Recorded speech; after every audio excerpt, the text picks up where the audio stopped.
जय श्री श्याम सभी श्याम प्रेमियों को। तो चलिए आज श्रीमद् भागवत गीता के 7वें अध्याय का महात्म्य सुनते हैं।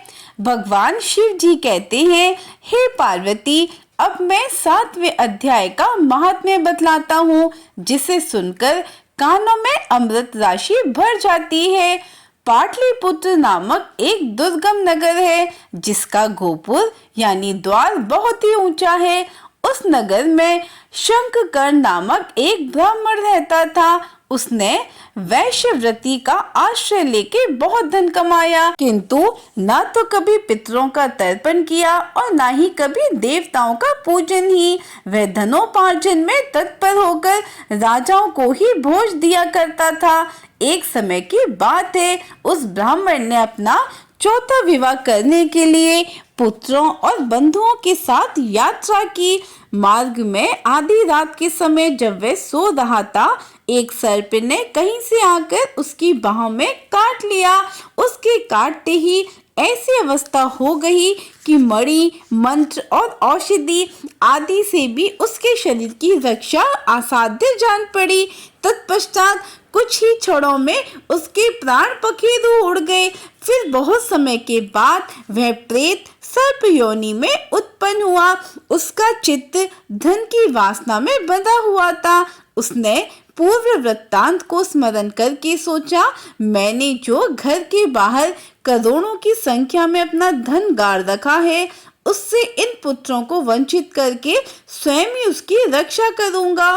एक दिन सांप की योनि से पीड़ित होकर पिता ने स्वप्न में अपने पुत्रों के समक्ष आकर अपना मनोभाव बताया। तब उसके निरंकुश पुत्रों ने सवेरे उठकर बड़े विस्मय के साथ एक दूसरे से स्वप्न की बात कही। उनमें से मझला पुत्र कुदाल हाथ में लिए घर से निकला और जहां उसके पिता सर्प योनि धारण करके रहते थे, उस स्थान पर गया। यद्यपि उसके धन का स्थान ठीक ठाक से नहीं पता था, तो भी उसने चिन्हों से उसका ठीक निश्चय कर लिया और लोभ बुद्धि से वहां पहुंचकर बॉबी को खोदना आरंभ किया।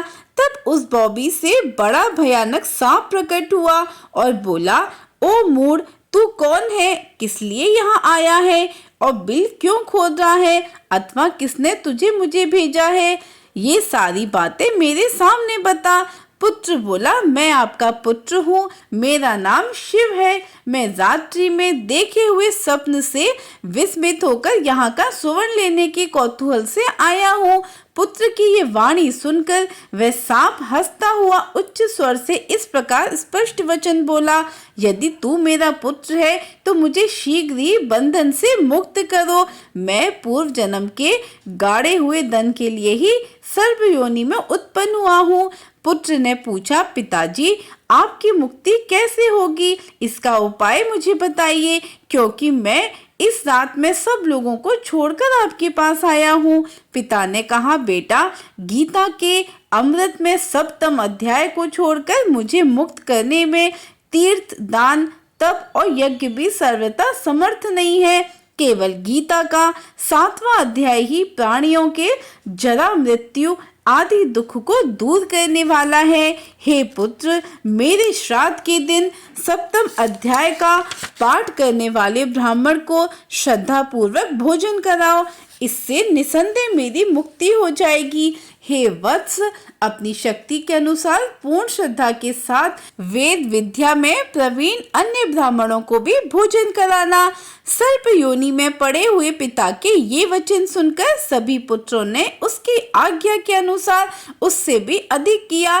तब शंखकर्ण ने अपने सर्प शरीर को त्याग कर दिव्य देह धारण किया और सारा धन पुत्रों के अधीन कर दिया। पिता ने करोड़ों की संख्या में जो धन बांट कर दिया था, उससे वे सदाचारी पुत्र बहुत प्रसन्न हुए। उनकी बुद्धि धर्म में लगी हुई थी, इसलिए उन्होंने बावली, कुआं, पोखरा, यज्ञ और देव मंदिर के लिए उस धन का उपयोग किया और अन्नशाला भी बनवाई। तत्पश्चात 7वें अध्याय का सदा जप करते हुए उन्होंने मोक्ष प्राप्त किया। हे पार्वती, यह तुम्हें 7वें अध्याय का महात्मा बताया गया है, जिसके श्रवण मात्र से मानव सब पातकों से मुक्त हो जाता है। आशा करती हूँ आपको ये जानकारी अच्छी लगी होगी। अगर आप श्रीमद् भागवत गीता के हर अध्याय का महात्मा सुनना चाहते हैं तो इस चैनल पर बने रहिए। जय श्री गणेश, जय श्री श्याम, जय श्री राधे।